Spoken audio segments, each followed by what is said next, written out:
자, 시작을 해보도록 하겠습니다. 예, 영화 백두산. 아직 안 보셨죠? 네, 영화 백두산. 지금 한 500만 넘어섰는데요. 굉장히 재밌습니다.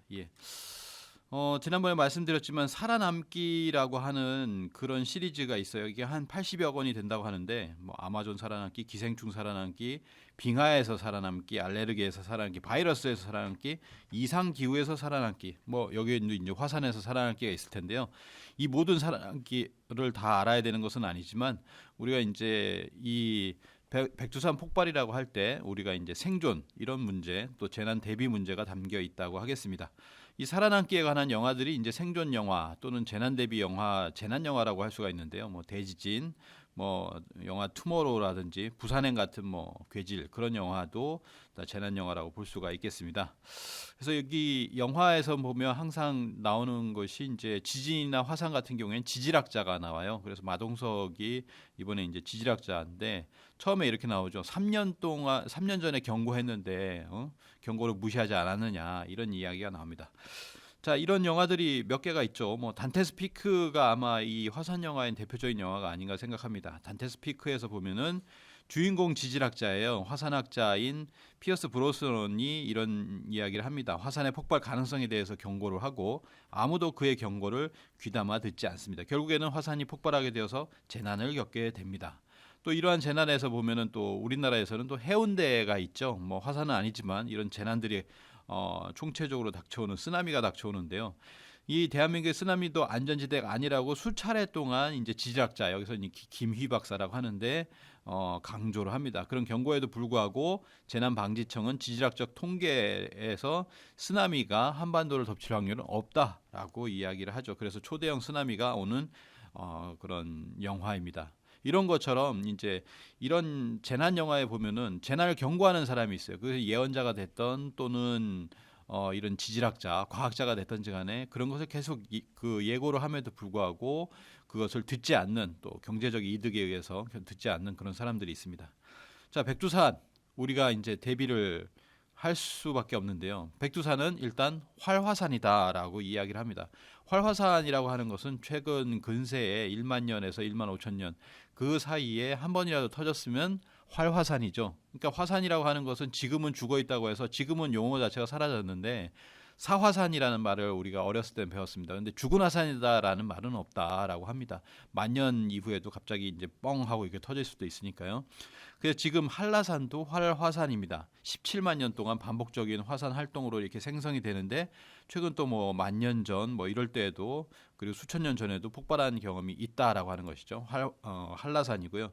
그래서 우리나라는 백두산은 분명한 활화산이고 국내에는 백두산 이외에도 제주도의 한라산 그리고 울릉도의 성인봉 등이 있습니다. 제가 최근에 이제 울릉도로 갔다 왔는데요. 울릉도 주변을 이렇게 딱 돌아다 보니까 뭐냐면은 울릉도가 후끈후끈한 거예요. 그 벽이 보면은. 그래서 여기 진짜 활화산이구나라고 하는 것을 이렇게 좀 느낄 수가 있습니다. 그 벽에서 겨울철인데 아니 뿅뽕이 아니 따뜻한 기운이 이렇게 느껴지는 거예요. 제가 아마 영상 한번 조금 보여드리겠습니다.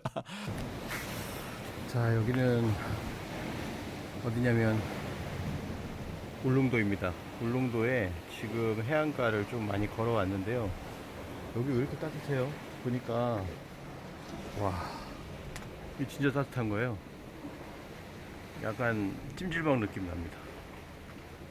야, 화산섬이라는 걸 좀 느낄 수가 있네요. 주변을 도는데 너무 따뜻한 거예요. 그래가지고 이거 좀 뜨겁구나라는 생각이 좀 들었어요. 뭐 그런 생각이 듭니다. 그래서 활화산은 뭐냐면 언제든 터질 수 있다라고 하는 것이죠. 그걸 이제 과학자들은 이렇게 얘기합니다. 분명히 백두산은 터진다 이렇게 이야기를 하죠. 왜냐하면 사람이 결국에는 죽지 않느냐 이런 이야기를 이제 비유로서 이렇게 하는데 비유가 적절한지는 잘 모르겠어요. 어쨌거나 백두산은 언젠간 터진다는 건 뭐 맞는 말이죠. 자, 그러면 언제 백두산이 폭발을 했는가라고 하는 것을 한번 알아보도록 하겠습니다. 우리가 과거를 알면 미래가 보인다. 과거를 알면 미래를 대비할 수 있다. 이런 이야기들을 많이 하잖아요. 그래서 과거의 역사를 한번 알아보도록 하겠습니다.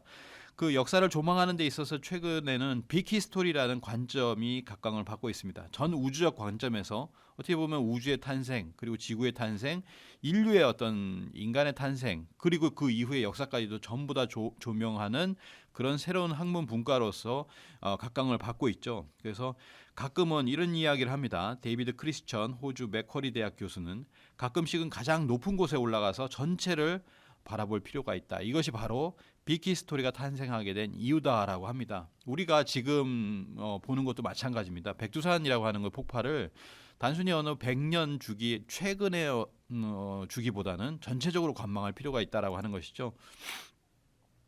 그래서 이제 빅히스토리를 한번 알아보시면 좋을 것 같다라는 생각이 듭니다.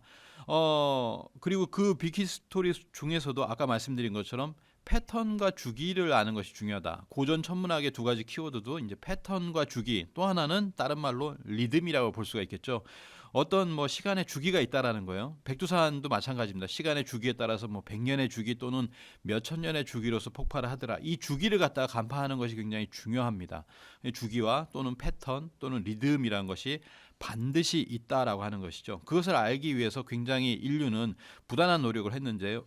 그 중에서 가장 중요한 것, 가장 핵심적인 게 뭐냐면 빙하코어를 가지고서 그 주기를 알아내는 것입니다. 이런 사진을 좀 보시면요, 빙하코어라고 하면 이거 뽑아낸 거 빙하코어죠. 얼음 기둥입니다. 얼음 기둥을 모아놓은 것이고요. 그리고 이런 얼음 기둥을 그런 사진들을 좀 보고 있습니다. 영화 투모로우의 한 장면을 보시면요, 이제 영화는 보지 않겠지만 이 장면을 보면은 맨 처음에 시작하는 것이 뭐냐면 바로 그 남극에서 얼음 기둥을 채취하는 그런 장면입니다. 그 이제 스크류로 이게 뚫어가지고요. 그래서 그런 장면이 맨 처음에 이렇게 나오고 있는데요. 이 영화에서는 뚫은 곳이 어디냐면 라르센 B라고 하는 지역인데, 이 지역은 이제 얼음이 이제 해빙되고 있는 곳이기 때문에 실제로는 지금 여기 얼음 기둥을 뚫지는 않고 있다. 실제로 뚫고 있는 곳은 어디냐? 이 남극에서 보스토크 호수라는 곳입니다. 굉장히 유명한 곳이죠. 이 보스토크라고 하는 곳인데 이곳에서 약 4km 정도를 뚫었습니다. 4km 정도를 뚫으니까 그 밑에 바닥이 이게 드러났죠. 그래서 이 바닥까지가 뭐냐면은 42만 년이에요. 42만 년의 주기를 알 수 있었다라고 얘기를 합니다. KBS에서도 방영이 됐는데요. 남극 빙하의 기후 분석이라고 하는 것을 보면은 그걸 쭉 이렇게 보시면은 빙하기와 간빙기가 주기적으로 온다라고 하는 것을 이걸 통해서도 알 수가 있습니다. 특히 42만 년 동안에 빙하기가 몇 번 있었냐 하면은 온도가 낮은 쪽이잖아요. 그래서 4번의 빙하기가 있었다. 42만 년 동안에 4번의 빙하기가 있었다라고 하는 것을 나누면은 약 10만 년입니다. 그리고 현재에서부터를 보시면은 약 13만 년의 주기가 있다라고 하는 것을 우리가 알 수가 있습니다. 다시 그래프를 다시 보시면요, 42만 년의 주기 동에서 간빙기와 빙하기가 연속되더라. 그래서 이 지금 현재에서부터 가장 그 아래쪽으로 이렇게 내려가면 약 13만 년의 또 주기를 가집니다. 그래서 결론적으로는 13만 년에서 10만 년의 어떤 빙하기와 간빙기의 주기를 가지고 있다라고 하는 것을 우리가 알 수가 있습니다. 그 근거로 몇 가지 이제 기사를 한번 보시면요, 최근 2013년에는 이런 기사가 났습니다. 12만 년 안에 가장 뜨거운 해다라고 하는 것이 이렇게 나왔거든요. 그래서 이 12만 년 주기라는 것을 이야기를 하고 있죠. 또 하나는 미국 콜로라도 볼도 캠퍼스의 연구진 등에 따르면 캐나다 북극권 지역이 약 12만 년 만에 가장 더운 날씨를 보였다라고 합니다. 이게 2019년 1월 달에 과학 전문 매체인 사이언스 데일리에 나온 기사거든요. 12만 년 만에 가장 더운 날씨다. 지금의 어떤 날씨라고 하는 것을요, 뭐 100년이라든지 우리가 최근에 그 온도만 가지고서 이야기를 하는 것이 아니라 이런 얼음 기둥으로 채취한 그런 것처럼 12만 년 만에 가장 더운 날씨라고 하는 것을 그 주기를 더 큰 주기를 알고 있기 때문에 이런 것이 이제 나온 것이죠. 또 하나는 뭐냐면 사해가 있습니다. 데드시라고 하죠. 이 사해라고 하는 곳이 있는데요. 이 사해를 보시면은 지금도 계속 말라가고 있어요. 그래서 이게 말라가다가 결국에는 사해라고 하는 호수가 완전히 말라붙었었던 때가 있었다. 그게 언제냐면 12만 년 전에 완전히 증발됐었다라고 하는 겁니다. 지금도 어떤 증발의 위기가 있기 때문에 이런 것들을 조사를 해본 것이죠. 그래서 사해 밑바닥에서 약 20만 년 동안의 지질학적 역사를 보여주는 퇴적층을 채취해서 분석한 결과 바로 12만 년 전에 호수가 완전히 말랐었다. 그리고 지금도 말라가고 있다라고 하는 것이죠. 약 12만 년이라고 하는 그런 주기가 있다라고 하는 것을 알 수가 있습니다. 그린란드 빙하 코어의 CO2 농도 분석표인데 이것을 통해서도 보면 13만 년마다 빙하기가 도래하더라라고 하는 것을 알 수가 있거든요. 그래서 12, 13만 년 또는 10만 년의 이러한 어떤 주기를 파악하는 것이 굉장히 중요하다라고 하는 겁니다. 이러한 주기 속에서 뭐냐면은 약 5만 년 전에 간빙기가 됩니다. 인간을 빙하기의 소산이라고 하는데요. 이 빙하기가 있고 나서 인간이 출현하는 간빙기가 되는데 이것을 5만 년 전에 지구에 인류가 출현했다 이렇게 얘기를 합니다. 콜롬비아 대학의 인류학 교수가 얘기한 것은 현 인류는 기원전 4만 년 이후에 말하자면 어디서부터인지 알 수 없는 곳에 슬며시 나타났다. 이렇게 이야기를 하고요. 미스테리 세계사를 보면 유전학자들은 오늘날의 인류 호모 사피엔스 사피엔스는 대략 5만 년 전 유전자의 거대한 비약에 의해서 이루어졌다 이렇게 이야기를 합니다. 진화생물학자인 스티븐 제이 골드는 지난 4만 년 또는 5만 년 동안에 인류는 생물학적 변화를 전혀 겪지 않았다라고 하는 겁니다. 4만 년, 5만 년 전에 탄생했다라는 거죠. 그리고 나서 변화를 겪지 않았다라고 하는 이야기를 하고 있습니다. 이렇게 5만 년, 4, 5만 년 전에 인류가 이렇게 출현하게 되고요. 출현하는 가운데서 뭐냐면은 우리가 백두산에 어떻게 보면은 영향을 받게 된다라고 하는 겁니다. 뭐 전 인류라기보다는 우리 동북아에 우리 한민족에 영향을 준 것이 바로 백두산에 그 중에 이제 신소재라고 할 수 있는 것이 백두산 흑요석이라는 것입니다. 이게 국립중앙박물관이나 이런 곳을 가면은 흑요석이 전반적으로 이렇게 구석기와 신석기에 깔려 있거든요. 근데 그런 것을 잘 보지 못하시는 분들이 많이 있습니다. 흑요석 한번 기억을 해두시고요. 자, 이 화면을 보시면 흑요석 화살촉입니다. 우리가 예로부터 이렇게 오래 전부터 화살촉을 썼다는 건 활을 썼다는 거잖아요. 그래서 동이족이 굉장히 오랜 어떤 활의 역사를 가지고 있구나. 그렇기 때문에 지금도 뭐 활을 잘 쏘죠. 자, 이 지도를 보시면요. 지금으로부터 약 9만 년 전 백두산 6기라는 지질 시대명이 붙은 이 시기에 백두산이 폭발하였다. 9만 년 전에도 폭발하였다는 거죠. 그리고 15,000년 전에도 폭발합니다. 유리 성분이 많이 함유된 용암이 대규모로 분출하게 되는데 이것이 지면으로 떨어져 알칼리성 유문암을 형성하게 됩니다. 그 과정에서 백두산의 동남쪽 사면, 지도를 보시면 동남쪽이잖아요. 동남쪽 사면에서 지금의 회령에서 낮은 청진에 이르는 일대에만 흑요석 맥이 형성이 됐다. 근데 이 흑요석 맥이 형성이 됐는데요. 이것이 어디로 가냐면은 그곳만 있는 것이 아니라 저 아래에 있는 대구까지, 저 대구나 그 밑에까지, 그리고 또 한반도 남부에 이르기까지 이것이 흑요석이 나타나더라라고 하는 거예요. 그것은 뭐냐면은 흑요석을 가진 세력이 이동을 했다라고 하는 것을 우리가 알 수 있습니다. 이 후기 구석기 시대에 등장한 신소재의 대표 주자가 바로 이 흑요석인데요. 이건 가벼운 타격에 의해서 예리하고 정밀한 날을 만들 수가 있기 때문에 아까 말씀드린 것처럼 화살촉을 만들 수도 있고 그 다음에 뭔가 깎아서 쓸 수 있는 어떤 칼의 용도로서 이렇게 쓸 수가 있는 것이죠. 그래서 흑요석 돌날은 현대 과학 기술로도 따라갈 수 없을 정도로 얇고 날카롭다라고 합니다. 이게 지금도 어디서 쓰이냐면요.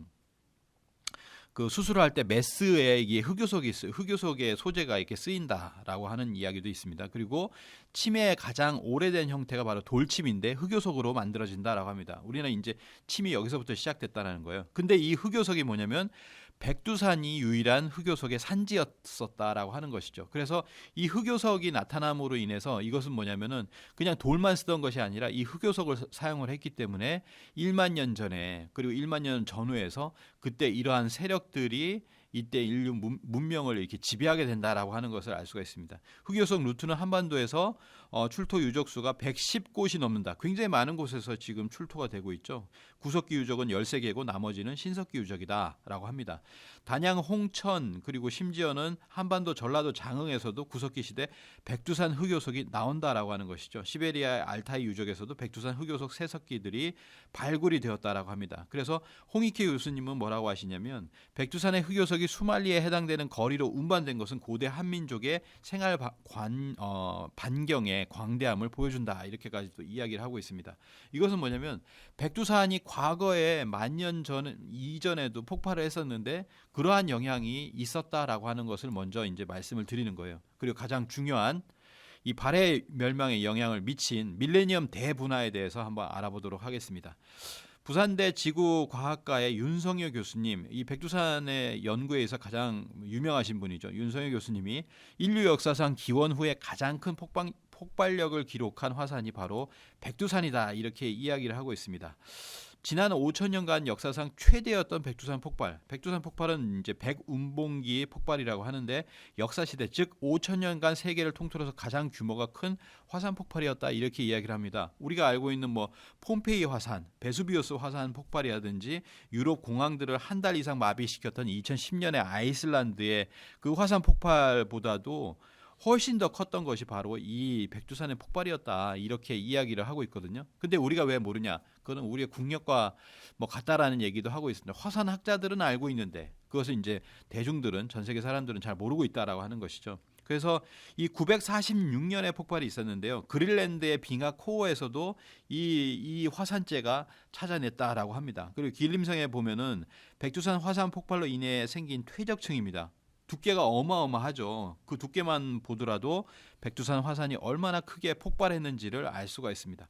그럼 946년에 그러면은 백두산이 터졌던 기록이 있느냐라고 하면 우리 고려사에 보면 고려 정종 원년입니다. 946년 이 해에 하늘에 북이 울려 사면하다라고 하는 그런 기록이 남아 있습니다. 하늘에 북이 울렸다. 뭐 북치는 소리가 들렸다라고 하는 것이죠. 어마어마한 소리가 들렸다라고 하는 것입니다. 그래서 대사령을 내렸다 이렇게 이야기를 하고요. 일본까지도 이것이 이제 미치게 됩니다. 그래서 일본도 똑같은 946년 밤에 하얀 화산재가 눈과 같이 내렸다. 일본 흥복사 연대기에 보면 이렇게 나오고요. 일본 정신공기에 보면은 947년까지도 영향을 미쳤네요. 947년 양력 2월 7일에 하늘에서 소리가 났는데 마치 천둥 소리 같았다라고 합니다. 그러면은 이건 뭐야? 946년에도 그러한 어떤 하늘에 북이 울렸고 947년 초반까지도 하늘에서 소리가 났을 정도로 이렇게 백두산은 계속해서 폭발을 했다라고 하는 것이죠. 이게 바로 밀레니엄 대폭발입니다. 이 거대한 폭발에 대해서 이제 영국의 교수 제임스 해먼드도 이렇게 이야기를 하고 있습니다. 근데 발해의 멸망이라고 하는 것은요. 여기서 발해의 멸망 시기는 언제냐면 926년입니다. 아까 보셨던 밀레니엄 대분화 최고의 폭발이라고 하는 건 946년 그때 일어났는데요. 그 20년 전에 발해가 멸망했다라고 하는 것이죠. 그러면 아무 관련이 없지 않냐라고 이야기가 할 수 있는데 이렇게 볼 수가 있습니다. 우리가 백두산 폭발이 그때만 터진 게 아니거든요. 그러니까 뭐냐면은 대부분의 전문가들이 이렇게 얘기를 합니다.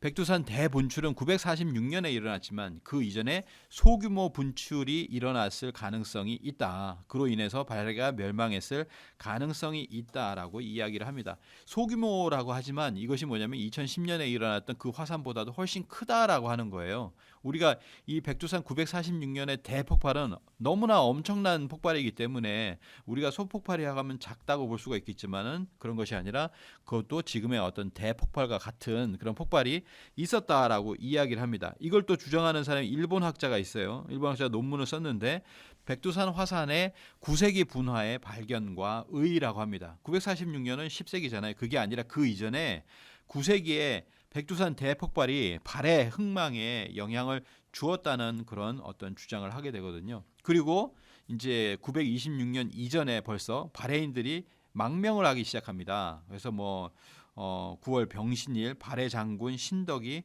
500명이 내투했다. 이렇게 들어왔다는 거죠. 그다음에 발해 예부경 대화균 균노 사정 대원균 공부경 이러한 사람들이 백호의 백성들을 이끌고 내보하다 이런 기록도 있습니다. 그리고 고려사에 보면은 발해 좌수의 소장 모두관 검교계 국남 박어 등이 천호의 백성을 이끌고 내부하다라고 해서 이 발해인들이 고려로 망명하는 그런 모습들을 우리가 찾아볼 수가 있습니다. 그래서 발해의 어떤 영역을 한번 보시면요. 지도를 보시면 발해 조금 치우쳐져 있는데 약간의 어떤 영토 왜곡은 있습니다만은 대부분 이 백두산을 포함한 어떤 발해 영역이 있습니다. 근데 이 백두산이 그 중심부에서 사실은 폭발을 하게 되면은 발해 전역에 이제 영향을 미치게 되겠죠. 그래서 뭐냐면은 이때 고려로 이렇게 이제 고려가 있는 곳으로 아래쪽으로 이렇게 망명을 하게 되고요. 또 하나는 뭐냐면은 저 위에 있는 발해 위쪽에 있는 사람들은 어떻게 되겠습니까? 위쪽으로 이제 망명을 하게 됩니다. 그래서 위쪽으로 가게 되는데요. 위로 가면은 러시아의 지금의 자치공화국인 사하공화국이라고 하는 곳이 있습니다. 이 사하공화국이 굉장히 큰데요. 거기에 보면은 거기에 있는 그 한국인과 똑같이 생긴 사람들이 있는데 이 사람들의 전설에 의하면은 이 사람들은 우리들은 보하이 왕국에서 왔다. 이게 뭐 보하이라는 말은 발해를 중국에서 중국어식 표현입니다. 발해 왕국에서 왔다라고 하는 것을 이야기를 하고 있거든요. 그래서 그것이 뭐냐면은 이런 화산 폭발과 무관하지 않을 것이다라는 생각이 듭니다. 그래서 백두산의 폭발 범위를 보시면은 이제 화산재 같은 경우에 일본에 이렇게 나타나게 되는데요. 앞으로의 그 백두산이 터졌을 때는 그때 상황을 봤을 때 한반도 쪽으로도 이런 화산재들은 충분히 이렇게 내려올 수 있다라고 하는 것이고요. 더 광범위한 곳으로 이제 영향을 미칠 수 있다라고 하는 겁니다. 그러면은 우리가 이제 발해 멸망과 그리고 946년에 밀레니엄 대분화에 대해서 알아봤는데요. 자, 그러면 이제 백두산은 폭발할 것인가? 그거에 대해서 한번 알아보도록 하겠습니다. 백두산 분화 확률 2032년까지 99%다. 자, 이걸 얘기한 사람이 있습니다. 지금 이제 2020년이잖아요. 그러면은 12년 안에 거의 100% 폭발한다는 거예요. 이 12년 안에 폭발한다는 것은 뭐 마지막에 꼭 폭발한다는 것이 아니라 언제 폭발해도 이상하지 않다라는 얘기죠. 예, 이 얘기를 한 사람이 뭐냐면 일본의 화산 전문가인 다니구치 히로미츠라고 하는 도쿠대 명예교수입니다. 2011년 발생한 동일본 대지진의 판운동의 영향으로 백두산이 분화할 확률이 2019년까지 68%, 예, 거의 70%에 육박했는데 뭐 폭발하진 않았죠.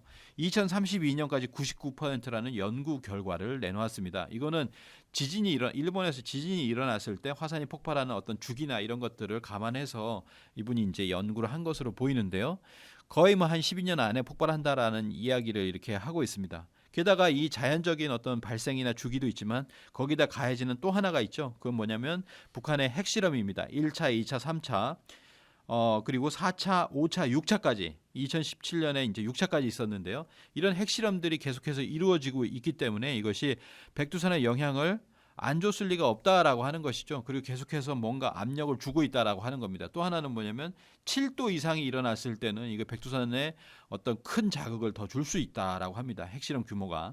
그래서 마그마방에 영향을 준다라고 하는 것이죠. 이 마그마방이 백두산으로부터 아래쪽으로 이제 5km에서 10km에 떨어지면은 마그마방이 뭐 중국 학자들은 얘기하기 4개가 있다까지 이제 얘기를 하잖아요. 그래서 이번 영화에서는 3개가 터지고 마지막 마그마방이 터지는 걸 막는 것이 이 백두산 영화였었죠. 그래서 홍태경 연세대 지구 시스템 과학과 교수는 이렇게 얘기를 합니다. 규모 7일 때 지진파가 진입을 하게 되면 약 270 kPa에 해당되는 압력 증가를 만들어낸다라고 하면서 핵실험에 의해서 백두산이 폭발할 수도 있다라고 하는 것을 홍태경 교수도 이야기를 하고 있습니다. 자, 중국 지진국은 1990년대 말에 이미 대규모 백두산 탄성파, 지진파 탐사 연구를 해가지고 백두산 아래쪽에 4개의 마그마 방이 있다고 이렇게 밝혔는데요. 이것을 이제 영화에서도 바탕을 한 거죠. 그래서 3개의 마그마 방이 폭발하고 4번째 마그마 방을 막는 어떤 그런 거였습니다. 그리고 또 이것이 2016년에는 백두산 마그마 방 중 한 개의 면적이 서울시 면적의 2배에 달한다는 구체적인 연구 결과도 이렇게 나오게 되었고요. 북한, 영국, 중국, 미국 과학자들로 이루어진 국제 공동 연구진이 백두산 천지 5km에서 10km 아래에 1256 제곱킬로미터 정도의 거대한 마그마 방이 있다. 여기에 부분적으로 액체 상태인 마그마가 있다는 것이 연구 결과를 통해서 알려지게 이렇게 되었다라고 하는 것이죠. 이 백두산 폭발 가능성이 비춰진 것은 2002년부터 2005년까지 어마어마한 징후들이 있었거든요. 3년 반 동안에 백두산에 심각한 화산 징후가 있었다가 좀 잦아들었다가 지금 또 다시 이제 지진 증가하고 있는 상태입니다. 그래서 이 백두산의 화산 분화 가능성은 여러 가지로 볼 수가 있는데요. 백두산 주변에 지진이 증가하고 있느냐, 안반이 붕괴하고 균열을 하느냐, 그리고 화산가스가 분출하고 있고 일부 주변에 수목들이 고사하고 있다라고 하는 것들이 이제 보여졌다라는 거죠. 그래서 이러한 부분들을 보고서 백두산이 언제 폭발할 것인가 그거를 우리가 예측할 수가 있습니다. 근데 최근에 북한 지지국에서는 2016년부터 2017년까지 백두산 주변에 모두 10회의 지진이 났다라고 이렇게 발표를 했었는데요. 이 백두산 땅속의 불안정성이 계속해서 높아지고 있다라고 하는 것을 우리가 알 수가 있습니다. 그래서 이 백두산이 폭발하게 되면은 첫 번째로 이제 거대 화쇄류가 발생한다라고 합니다. 화쇄류는 화성 쇠설류의 줄임말로서 화산 폭발 이후에 산의 사면을 따라서 고속으로 분출되는 화산재, 연기, 암석이 뒤섞인 구름을 이렇게 이야기를 하는데요. 자, 보시면은 영상을 보시면 엄청난 속도의 화쇄류가 이렇게 내려오는 것을 볼 수가 있는데 백두산은 이거보다 훨씬 더하다라고 하는 것을 우리가 알 수가 있겠죠. 그래서 우리가 모두가 최악의 시나리오를 대비해야 한다라고 하는 것입니다. 그리고 또 하나는 뭐냐면 백두산 하나만 미치는 영향이 아니고 후지산도 지금 폭발하려고 하고 있죠. 일본에는 이제 활화산이 108개가 있습니다. 108개. 108번뇌인지는 몰라도 108개가 쭉 나열이 되어 있는데요. 그중에서 후지산이라든지 뭐 요즘에 유명한 산들이 있습니다. 아소산이라든지 이런 산들이 폭발하게 되면 연쇄 화산 폭발이 일어나는데 이것이 또 백두산이 먼저 폭발하고 후지산이 폭발할 수도 있고 후지산이 폭발하고 백두산에 영향을 미칠 수도 있다라고 하는 거죠. 그래서 후지산의 경우에도 후지산 폭발 징후가 수년 전에 이렇게 일어났습니다. 미세먼지가 급증하고 호수가 낮아지고 후지산 주변에 잦은 지진이 일어나고 진입로의 도로가 균열하고 주변 화산이 폭발하는 이런 상황들이 있어 왔었다라고 하는 것이죠. 이런 징후들은 백두산과 비슷한 징후들이 나타났었다라고 합니다. 아까 말씀드린 것처럼 동경대 자연과학부 다찌바나 교수는 이렇게 얘기를 한 적이 있습니다. 일본의 활화산은 108개인데 다른 나라보다 평균 40배가량 화산이 밀집되어 있습니다. 화산 폭발은 내부에 있는 용암과 막대한 양의 지하수를 뿜어 올리면서 화산 내부와 집안 전체의 압력을 낮아지게 하는데 마치 빨대로 물을 빨아 올리는 이치와 같다. 이것을 라지에이터 효과라고 한다. 이렇게 이야기를 하고 있습니다. 그래서 자동차의 오랜 운행과 더불어서 자동차의 냉각수가 부족하게 되면 엔진을 식혀주지 못해서 마침내 엔진의 화력을 견디지 못해 터져버리는 현상이 일어난다는 거예요. 이것이 터져나가기 때문에 연쇄적으로 화산이 터진다는 거죠. 그래서 이것은 일본 침몰까지도 일으킬 수 있다라고 하는 것을 어떻게 보면 과학자로서 경고한 내용이다라고 이야기를 할 수가 있습니다. 뭐 오늘 이야기할 내용은 아니지만은 일본이 뭐 가라앉고 있다라는 얘기는 조금씩 이렇게 하고 있지만 일본인 스스로도 일본 침몰에 관한 영화나 소설이나 이런 것들을 만들고 계속 재생산을 하고 있잖아요. 그들의 무의식 속에는 일본이라는 이 땅이 지진과 화산으로 이렇게 되어 있는 땅이기 때문에 정말로 이렇게 가라앉을 수 있다 이런 얘기를 하고 있습니다. 일본은 작년에도 1,500회 이상의 그런 지진이 일어났습니다. 우리나라는 작년에 한 뭐 100회 안쪽으로 이렇게 일어났거든요. 차이가 완연합니다. 그래서 일본은 이런 지진과 화산에서 벗어날 수 없는 나라다라고 하는 것을 볼 수가 있고요. 자, 그런 면에서 지진과 화산은 떨어지지 않는데요. 지진도 증가하고 있다라는 모습을 한번 보도록 하겠습니다. 진도 6에서 8도 지진이 2000년대에 들어서면서 급격히 증가한 것을 볼 수가 있고요. 1900년부터 이렇게 지진을 쭉 보면은 지진이 최근 들어와서 증가하고 있다라고 하는 걸 그래프를 통해서도 우리가 알 수가 있습니다. 세계 지진은 점점 더 많이 발생을 하고 있고 특히 진도 5 이상이 1980년 이후에 예년 평균보다 50% 이상 증가를 하고 있습니다. 그리고 우리나라도 예외가 아닌데요. 우리나라도 예전에 아날로그로 관측한 1978년 이전에는 뭐 관측을 조금 덜 했을 수도 있겠지만요. 평균 19.2회였는데 그 이후에는 평균 70회를 보여주고 있고 최근에는 지진이 점점 더 늘어나고 있다라고 하는 것을 보여주고 있습니다. 그래서 2016년에 252회, 2017년에 223회, 그리고 2018년에 215회고요. 그리고 2019년에 이거보다는 좀 떨어졌지만 이것이 전체적으로 봤을 때는 지금은 증가 추세다라고 하는 것을 알 수가 있습니다. 그 중에 이제 큰 지진이 점점 더 이렇게 발발하는 모습을 볼 수가 있는데요. 특히나 2016년 9월 12일에는 경주에서 5.1 지진과 5.8 지진이 일어났고 그 다음에 이제 경주, 포항 그리고 올해 이제 들어서도 이제 바로 2019년 말에 뭐냐면 영주에서도 이제 3점 이상의 지진이 터졌죠. 그래서 이쪽이 이제 지진대라는 것을 알 수가 있습니다. 그래서 우리도 많은 대비를 해야 된다라는 걸 알 수가 있습니다. 지진은 전 세계적으로 이렇게 증가를 하고 있기 때문에 영화 샌 안드레아스를 보면은 이런 그 샌 안드레아스 단층에 대해서 얘기를 합니다. 이런 과학적인 근거 없이 그냥 영화를 만들진 않죠. 그래서 샌안드레스 층이 있는 이 곳도 보면 2030년 안에 지진이 발생할 가능성이 70%다 이렇게 이야기를 하고 있습니다. 그래서 여기에 보면은 많은 사람들이 이러한 경고를 하고 있다라고 하는 것이죠. 이런 지진, 이런 대형 지진을 이제 영어로는 빅 원이라고 합니다. 한 번 크게 터진다라는 거예요. 이제 그것을 경고를 하고 있죠. 그래서 지진과 화산이 이렇게 증가하고 있고 이 지진과 화산이 증가하는 것의 영향은 하늘에서 온다라고 하는 이야기도 있습니다. 그것이 바로 뭐냐면은 지구 자기장의 이동이라고 볼 수가 있는데요. 자, 그래프를 보시면 400년 동안의 지구 자기 북극의 이동입니다. 근데 조용하게 고요하게 안정적으로 이동하는 것처럼 보이더니 이것이 이제 20세기로 들어와서 20세기 중반 이후로 들어와서 급격하게 이동을 하고 있죠. Rapid Pole Shift라고 합니다. 그래서 마그네틱 북극이 자기 북극이 이동하는 속도를 볼 수가 있는데요.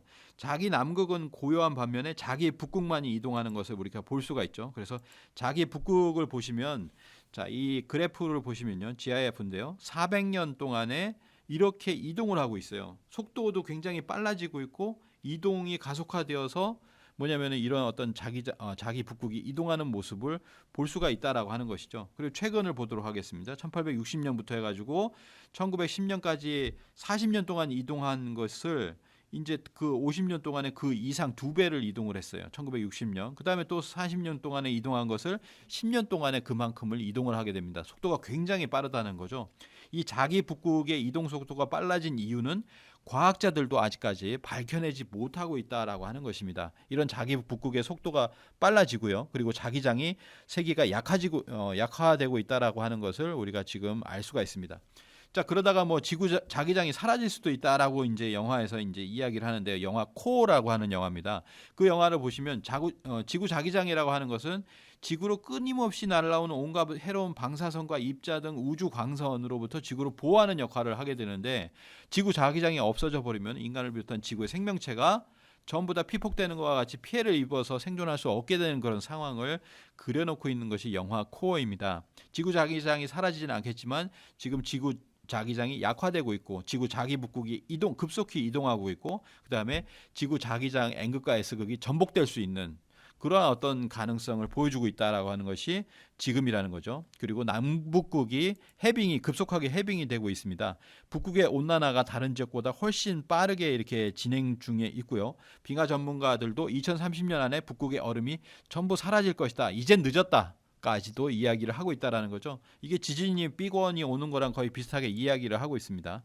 그래서 또 토론토의 연구자들은 남극 빙하의 큰 조각들이 붕괴되면 지구의 자전축까지도 변동을 시킬 수 있다라고까지 이야기를 하고 있습니다. 자, 지금은 완전히 이제 기후 비상 사태인데요. 그래서 지난 2019년에 키워드가 뭐였냐면 클라이밋 이머전시였습니다. 기후 비상이다 이렇게 이야기를 합니다. 기후 비상이라는 시위들도 굉장히 많이 했죠. 그래서 그런 시위들이 전 세계적으로 이렇게 있어 왔는데요. 12월 달에 보면은 다시 한번 이렇게 기후 변화 협약을 하기 위해서 200개 국가가 모였습니다. 거기서도 계속 경고를 하게 됩니다. 지구가 불타고 있다. 지구가 불타고 있고 우리의 탈출용 창문은 점점 더 단단해지고 있다. 단단해지니까 그걸 열어야 되는데 열지 못하는 거죠. 그 안에서 다 죽을 수 있다라고 하는 거예요. 1919년 12월의 상황입니다. 호주가 굉장히 뜨거운 상황이죠. 40도 이상을 보이고 있습니다. 우리나라 같은 경우도 40도 이상이 거의 드문데 호주가 불타고 있다 이렇게 과언이 아니겠죠. 그러니까 이쪽은 이렇게 불타고 있고 그 다음에 올해 미국 전역에서 극단적인 기후가 나타나서 기온, 강수량, 폭설 등 기록이 1만 2천 개가 깨졌다라고 CNN에서 보도를 했습니다. 이게 다 깨졌다는 거예요. 기후에 관한 모든 기록들이 다 깨졌다 할 정도로 지금 기후 비상 사태라고 하는 겁니다. 이걸 우리는 못 느끼고 있어요. 무감각하죠.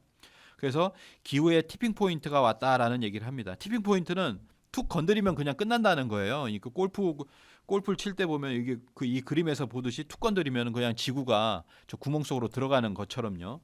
이런 얘기를 합니다. 기후변화로 지구 환경의 급변화, 티핑 포인트가 그동안 예상했던 것보다 훨씬 일찍 매우 심각하게 닥쳐올 수가 있다.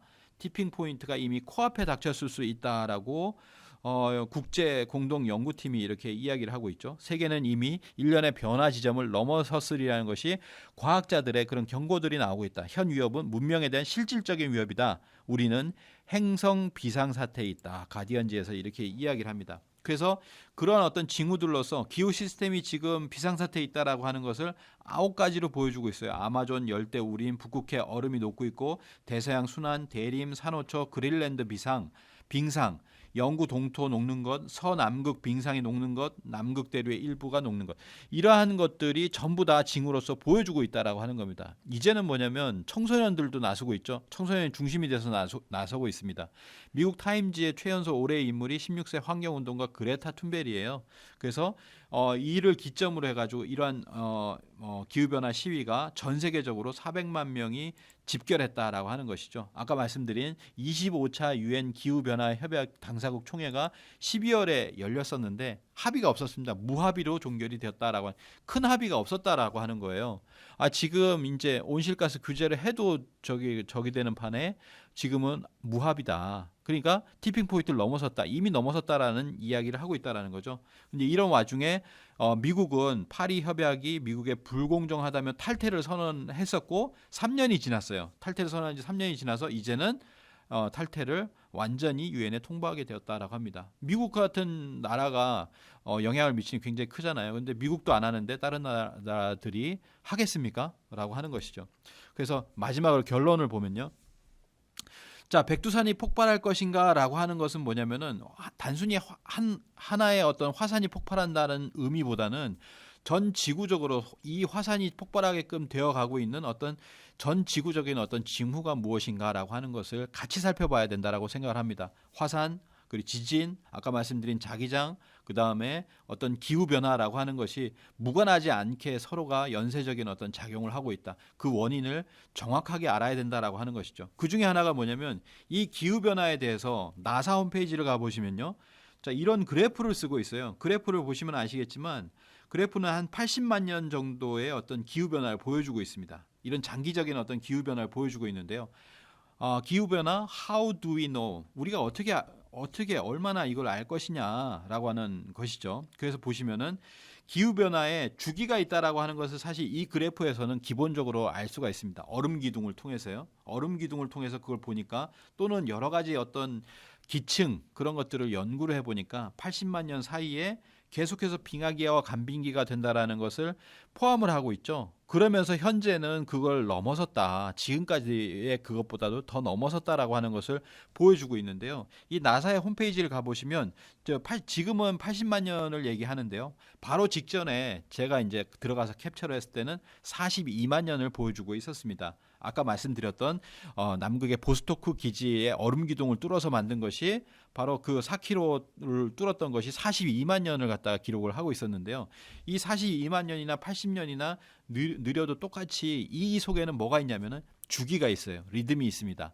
이 10만 년에서 13만 년의 어떤 주기, 그 주기를 정확하게 파악을 해보시면 빙하기에서 간빙기, 이 간빙기가 5만 년이 지나서 지금 뜨거워진 간빙기에 있다. 이 간빙기라고 하는 것도 봄철, 여름철처럼 이렇게 처음에는 따뜻하다가 온도가 올라가잖아요. 그래서 뜨거워진 그 간빙기 속에 있으며 그 간빙기에서 지금은 더 뜨거워진 것을 표현하고 있는 것인데 이게 사실 뭐냐면 주기라는 것은 봄, 여름, 가을, 겨울과 같습니다. 이것이 이상하게 이게 바뀌어지는 것은 뭐라고 할까요? 그것은 이제 뭔가 궤도 이탈하는 그런 느낌이다 이렇게 볼 수도 있겠는데요. 과연 이러한 것을 통해서 우리가 무엇을 알아야 될 것인가? 지금까지 말씀드린 것처럼 이 주기를 알고 다음에 오는 어떤 주기의 어떤 대변역 이것을 우리가 정확하게 대비를 해야 될 것이라고 생각을 합니다. 그래서 그러한 모든 세상에서 주는 어떤 경고라든지 또는 과학자들이 얘기하는 그런 것들을 전부 종합을 해서 우리가 세상을 보는 미래를 보는 안목을 키웠으면 좋겠다라고 하는 것이 지금의 20세기 또는 21세기에 나온 재난 영화가 얘기하는 것이 아닐까라고 생각을 합니다. 화산, 지진 또는 자기장 여러 가지 어떤 재난에 대한 대비하는 영화들이 나오고 있는데요. 이러한 것들이 우리에게 시사하는 바를 잘 알고 무언가 이렇게 대비하는 그런 삶 그것이 2020년에 있었으면 좋겠다라는 생각이 들고요. 이상으로 해서 백두산 폭발의 역사 그리고 앞으로 미래를 대비할 수 있는 우리의 어떤 그 대비하는 그런 삶에 대해서 말씀을 드렸습니다. 네, 그러면은 또 다음에 찾아뵙도록 하겠습니다. 예, 감사합니다.